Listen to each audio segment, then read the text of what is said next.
Welcome to Business Innovators Radio, featuring industry influencers and trendsetters sharing proven strategies to help you build a better life right now.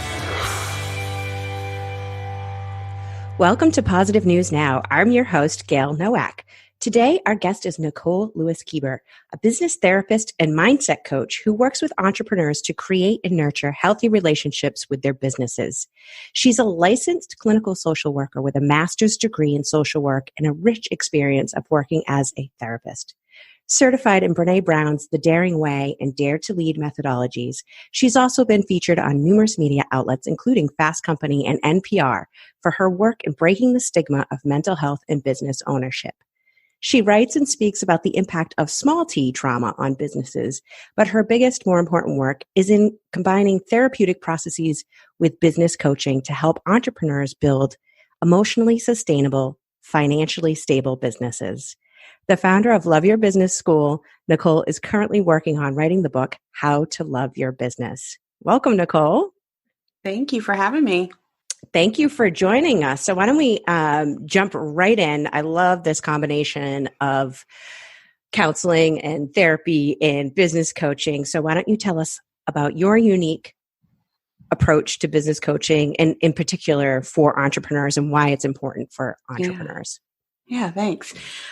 So it's this weird little thing that I do, and it's my clients actually coined the phrase business therapist because when we were working on identifying how their experiences as a child and how it impacts their business, they said, I don't really feel like we're doing coaching, and I don't feel like we're doing therapy. I feel like we're doing something kind of in the middle, and so they just kept calling me a business therapist, and eventually I just, went with it, and it seems to work. So, but, I do have a therapy background. I was a therapist for 18 years, and when I started my own business as a mindset coach, particularly around money, what I began to see with the clients who were attracted to working with me is that they were not having a mindset challenge. They were actually having a trauma patterned reaction that was affecting their money and their business. And so I began to explore that further, which has led me to the work that I do now to help small business owners and entrepreneurs identify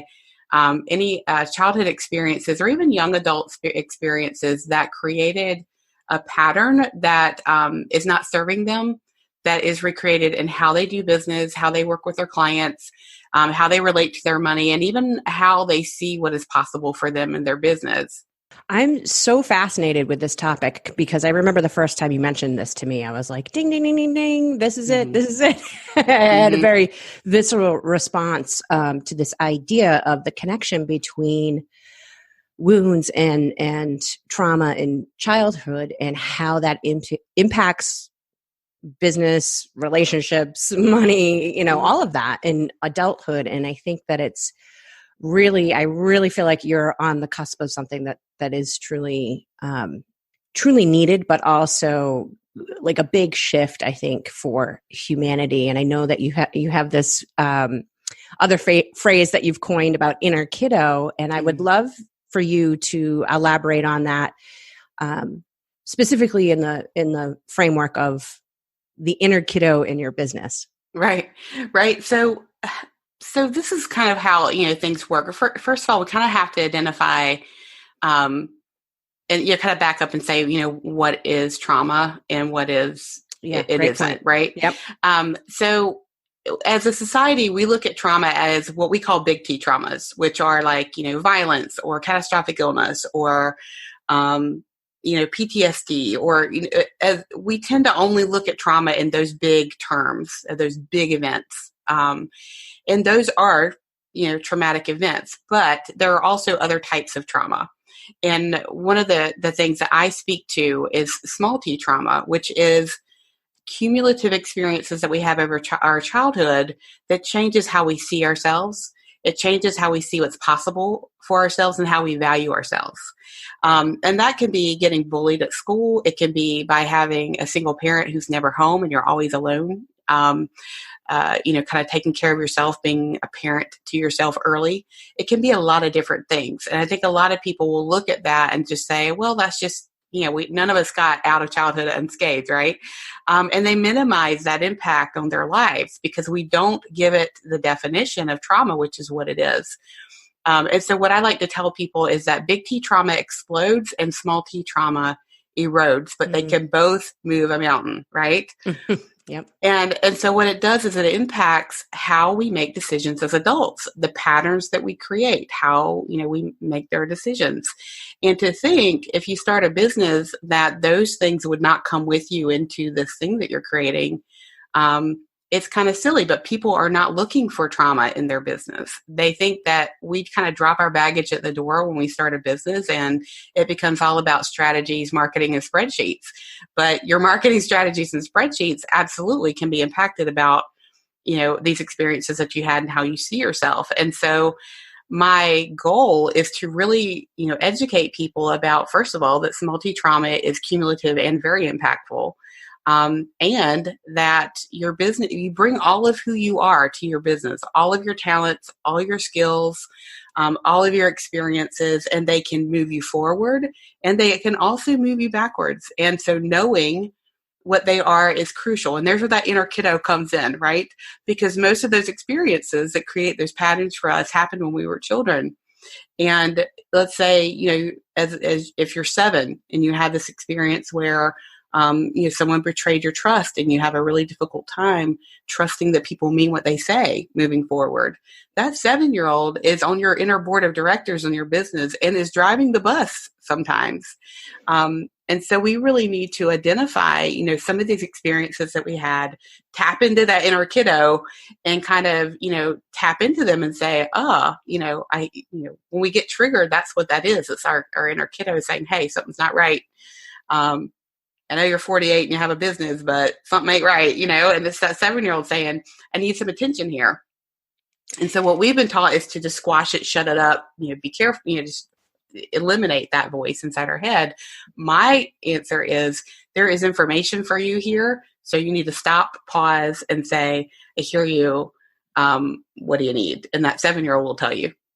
I'm so glad that you clarified that because that was going to be my next question because it's not just, I think some people may have the perception of like, oh, that's that's my inner child having a tantrum. And I love that you said, well, there's information for your adult personality too from that inner child. So, and I would imagine that for your clients, like just having that knowledge of like, oh, I can actually listen, like I can listen and learn from this versus I have to repress what's coming up for me. That must be a huge relief. Just that is. Yes, just that is because I believe, this is my theory, that the inner critic is the protector of our inner kiddos.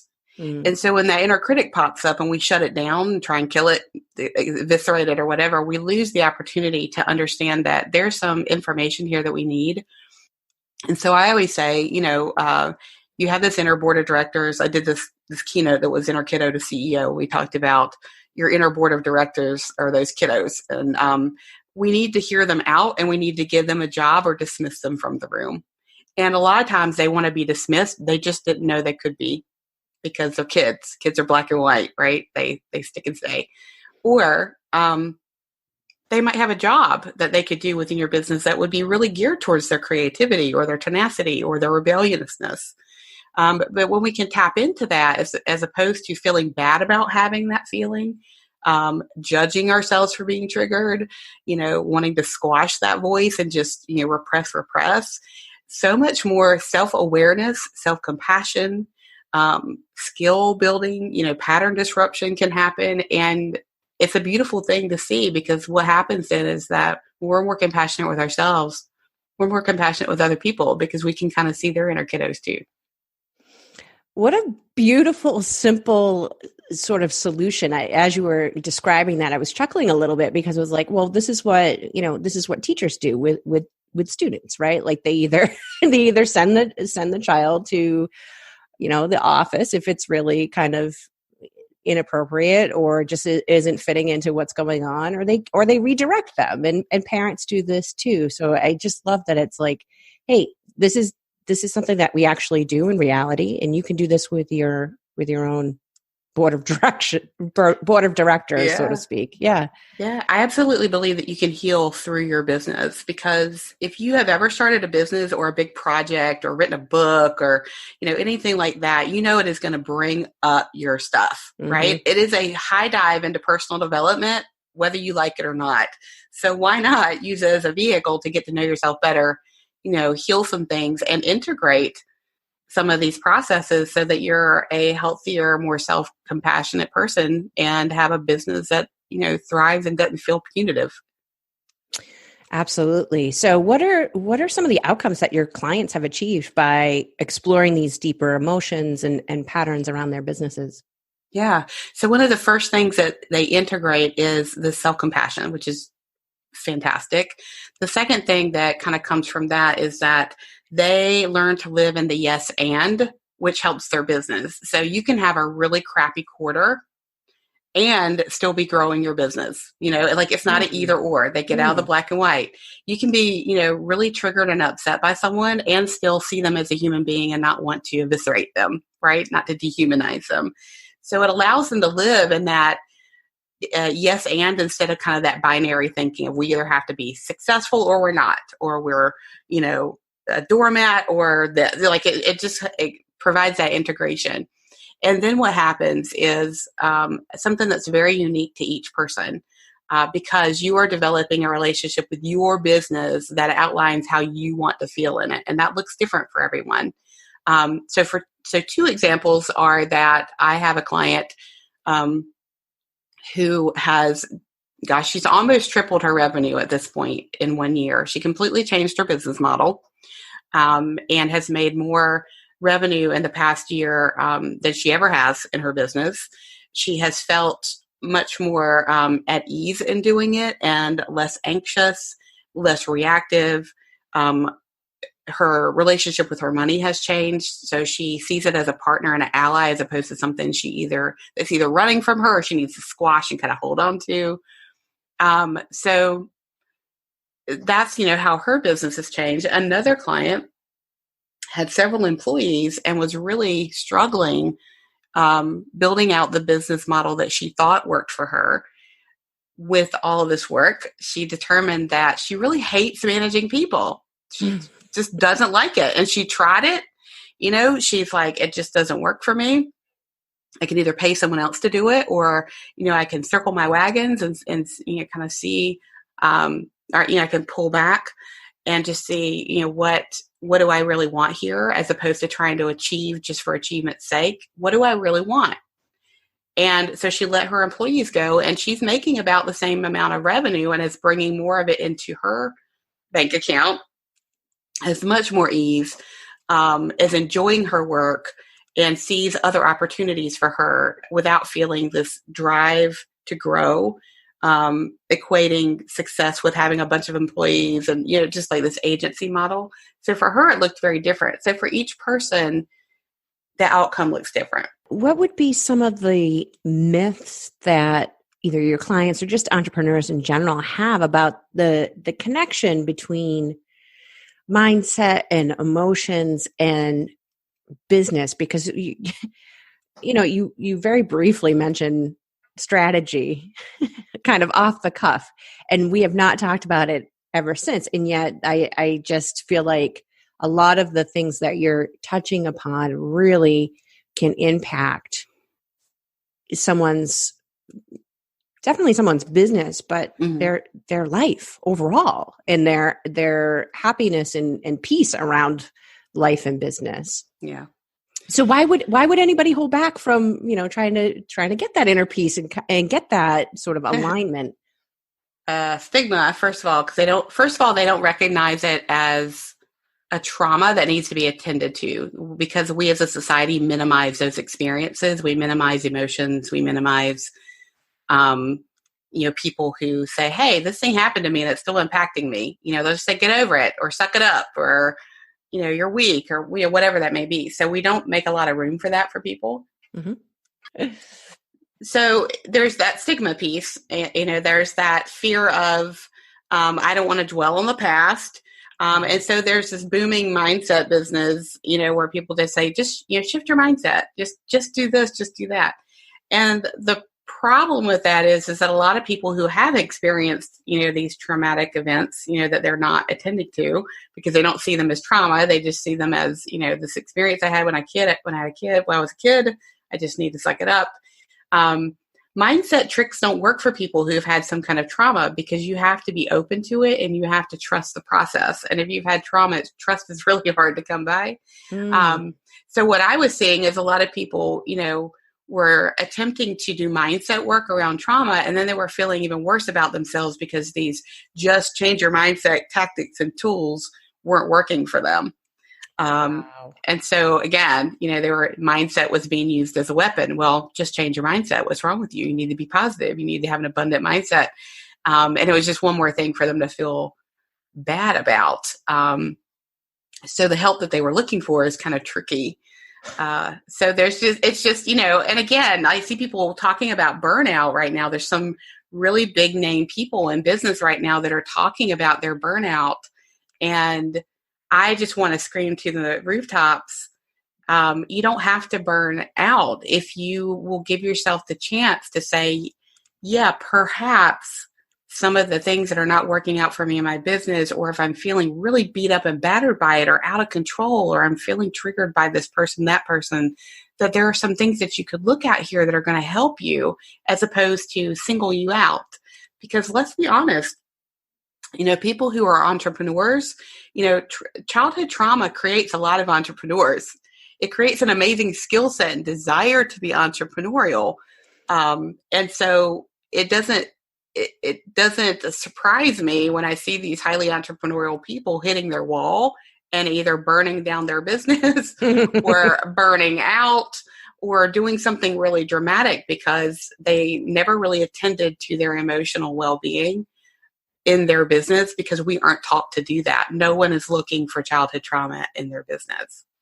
Are there any signs or symptoms that the listeners could sort of be on the lookout or be aware of to know that they might need to work with somebody like you, or they might need to address this in a different way than what they might expect? Yeah. Well, I just first of all want to say me too, right? Because I was a therapist. I had been in therapy, and the reason that this work has come to bubble up to the surface was because I had my own experience with this about 2 years into my business, where I recognized that I was using my business as a tool of self-abuse. Who knew that? And that I was recreating, a really kind of gnarly relationship with my business in a way where my business was the tool for, feeling bad about myself. So, if a therapist who's been someone who's been a therapist and been in therapy and really understands trauma cannot see this coming, it's okay. Just, Right. Be kind to yourself, right? Because we're not looking for it. And, as you said, like they say, new level, new devil, right? So each time we expand our business, each time we see beyond what we thought we could do, it brings up stuff, and it's supposed to. That's just kind of how it works. That's how we are as human beings. So I always ask people, when they kind of look at me with blank eyes after I talk about this topic with a lot of people, it's a very shocking topic. I know it can be very disorienting. And so what I always say to them is think about your business as if it was a person or an entity of some kind. And how do you feel about it? When you think about your business, tell me, how do you feel about it if it was a person? And start to kind of like drill down on, where have you felt this way before in your life? What kind of relationship in your life has felt this way before? And a lot of times people will say, oh my God, my business is my father. I could do nothing right. He was so demanding. If it wasn't more, it wasn't enough. And there was never a threshold of what more actually, what enough was enough. And so a lot of times people, when you ask them who their business might be as a relationship, it gives them the opportunity to start look at some of those patterns. And they'll start to identify where their business is being a mean boss to them, where it's being demanding and demeaning, where it's kind of holding them back. And so that's kind of a good way to start to look at it is, okay, so who would my business be if it was a person, and what relationship might this feel like? How do I feel here? The other way to kind of look at this is to ask yourself, when I think about my business, and you look at a couple of different categories that I'm working on research on this about how trauma informs entrepreneurship. Think about your relationship with your money in your business. How does it feel? Does it feel empowering, disempowering? Think about your visibility, in your business. Does it feel comfortable to go out and speak and share what you do, with authority? Or does it feel, really anxiety provoking and does it feel almost dangerous to do that? So there's a few ways that you can start to look at this to tap into how your relationship with your business might be recreating some patterns that were created in your childhood that weren't all, that are not as empowering as it could be. What I find fascinating about your approach too is that there's no judgment. It's kind of like, okay, so let's acknowledge that these feelings are coming up, and instead of immediately deciding, oh, this is good, this is bad, it's more like, oh, well, what is this trying to tell me? Mm-hmm. Yeah, there's no and that's just what's so beautiful about this. I'm glad you picked up on that. This is a judgment-free zone. And this is not even a blame mommy and daddy zone. I tell my clients, I'm like, this is not about blaming your parents. This is about extracting information to help you disrupt a pattern. Right. Because we are human beings. These are how these patterns get put in place. And when we can get clear about them without judgment, we can disrupt that pattern. So it's just information. And you can use it how you want.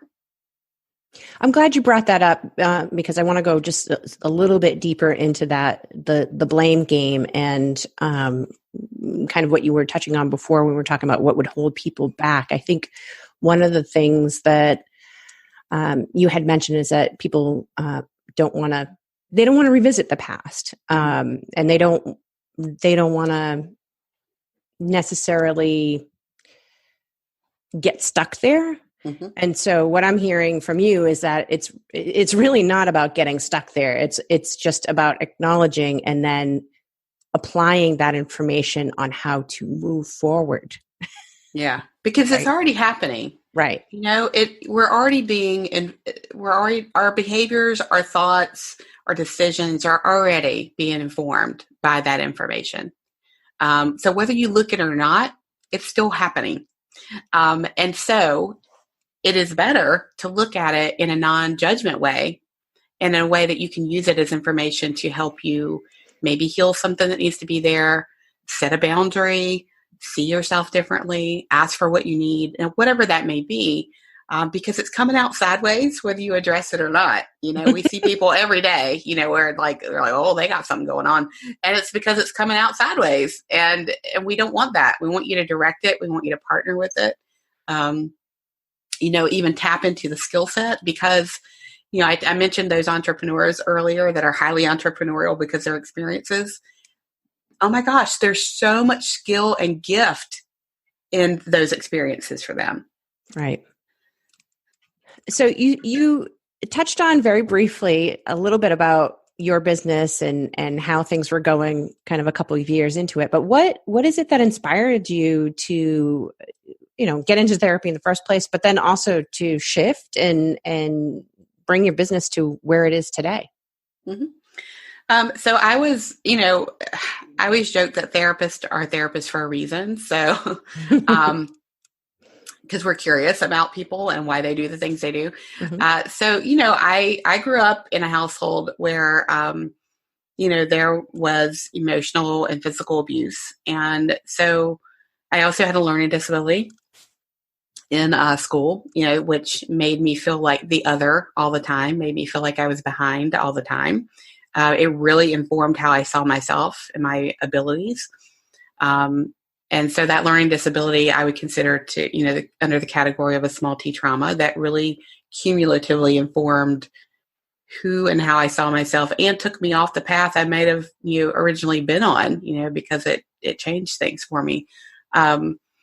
So being someone who's curious about human behavior and already, kind of being in my own struggles, I began to be that person that people tell their problems to, and always the one to read the first personal development book or whatever it was. And it really led me to want to understand, which is how and why I ended up going to school to be a therapist, and ended up getting a master's degree in social work so that I could have a clinical practice. And so about after 18 years of working as a therapist, because I had not learned the things I teach my clients now around boundaries and around knowing your story and why it informs what you do now, I burnt out. It was about, 18 years in, I was done. I was having physical issues. It just completely burnt out. And so I left the world of therapy and got a job behind a desk to kind of regroup. And I worked with a coach myself, a life coach, and saw how cool it was, the opportunity to work with people in a different capacity. And ended up getting certified to do money mindset coaching myself, because I really wanted to explore what coaching could do. And I did that for about 2 years. And as I said earlier, I had this, moment one day where I realized, I don't enjoy my business. It feels mean. I don't feel like I can ever do anything right by it. And I recognized that I had created a pretty gnarly abusive relationship with my business. And so that really, like I said, has informed everything I do now, because I recognize that if I could create, because I'm a business of one, right? If I can create a business that is mean, abusive, dismissive, demeaning, I'm the only person here. I did this. So if I can do this, I can fix this. And why would I do this? Well, because of those childhood trauma patterns that were being recreated in my business, because I didn't know I needed to look for them there. I had already worked out that stuff, right? I'd already been in therapy, but I didn't know I needed to look for it in my business. Right. And so it happened. And so from that point, I began to really see, hey, my clients are not having mindset issues around money. They're having trauma responses. And that began to inform the work that I do now. And I've continued to work with clients on identifying childhood trauma and extricating it from their business, whatever that may be, and it's informing the research that I've been doing on how childhood trauma impacts entrepreneurship. And it led me to want to train with Brene Brown, because who's the forerunner out there who talked about, shame and vulnerability when no one wanted to hear it, and they tried to shut her down, So I thought, wow, so why not train with the master on how to have a topic that people don't want to talk about and they want to hide from, but is so important for them to address. And so that's why, I went and got trained in her Daring Way and her Dare to Lead processes, because I felt like they came alongside what I was doing as well in my research in a real way that could help people in leadership positions, whether they had a business or not. Yeah. And I can't wait to see the results of your research. I think it's going to be so transformative, but I'm sure that you've already started to see positive shifts with your own business. And with that of your clients. So can you share some of those positive shifts that you've been experiencing so far? Yeah. So I developed my Love Your Business process from, kind of figuring out how I could have a relationship with my business that felt healthy. And I'm happy to say, through a couple of different iterations, I have continued to feel supported by my business. I've continued to have good boundaries around it. It's continued to support me. I'm pretty open about this. And this past fall, I had a breast cancer diagnosis. And so, you talk about facing stuff in your life and still running a business. And my business has supported me. My business has remained steady. I've continued to have clients. Like it is set up so that I can do that and still have a successful business that doesn't tax me and that didn't fence me into something that didn't work for me. So for me, when I look at it, I'm like, wow, this wasn't just something that I did for the average everyday work day for me. This worked for me in one of the hardest moments, of my life and my business. I'm like, what do I do here? And so I really hold that up as an example of that when you know what you need, when you know when you get triggered and how that can take you off course, and you can plan for that and creating that emotional sustainability plan is what I call it for your business, it will hold you up. Not just on a hard day where it's raining and you're late, like on a hard day when you find out that, everything's about to change for you. So I give that as an example. And, as well as, my clients, that what they're able to do is they're able to really celebrate the gifts that they were received from these challenging experiences they had as children, and build them into their business in a way that's empowering as opposed to disempowering and kind of mindless, because when we don't set an intention, we kind of default into old behaviors, right? Mm-hmm. So it puts them in the driver's seat. It gives them compassion in so many ways. They have created work environments for employees where they bring in the dare to lead processes because they really value the people that they have under them. They want to be courageous and vulnerable leaders, and they want to create an environment for people to work in that honors the entire person, not just the worker bee, who humanizes that employee and really cares about all the things that are going on for them. Paying them, paying their employees in a way that feels in integrity, addressing some of the bigger issues like, diversity, inclusion, and equity. That becomes possible and important when you really have a deep relationship with your business that feels sustainable. Like, all these things are so important, and they kind of grow out from this work because you're not white knuckling it in your little bubble, just trying to survive. The words that are coming to me as you're describing this is it's really more of a responsive business model than a reactive business model. It's beautiful. It's absolutely beautiful. Wow. It is. It totally is. And, no one that I know is talking about this. Whenever I talk to people, they're like, we don't, and it's because we haven't allowed ourselves to be human in our businesses. We haven't allowed ourselves to be human in our workplaces. And I really want people to understand that we bring all of who we are into what we do, and that, trauma is a piece of that, and it has challenges, but it also has gold that you can mine, there for yourself and for the greater good. So if I can get people talking about how trauma informs entrepreneurship and how it creates obstacles for certain people, but also can create opportunity. It's just so important to me for that to be the conversation we're having. Yeah, I think it's absolutely an essential conversation. I'm so glad that we got to start having the conversation. I definitely want to have you back when the research is finished, or even before that, because I feel like I could talk to you about this all day long. But before we wrap up, is there anything that listeners should know that we haven't yet covered? So there's a couple of things. If you have recognized yourself in here and you want to be a part of the research, they can reach out to me, because my research is doing interviews based upon this topic.